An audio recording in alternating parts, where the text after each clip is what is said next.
এই যে আজকে আমি ভাগা বানাইছি।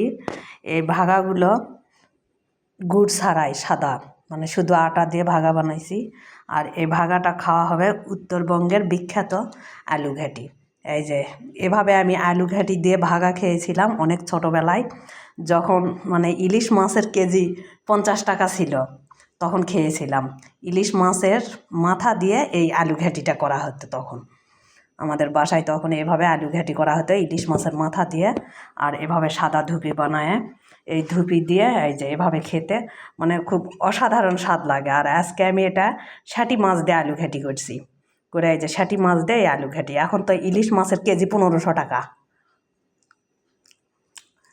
তবে শাটির মাছের আলুর ঘাঁটিটা দিয়েও এই ভাগা খেতে অসাধারণ স্বাদ লাগে।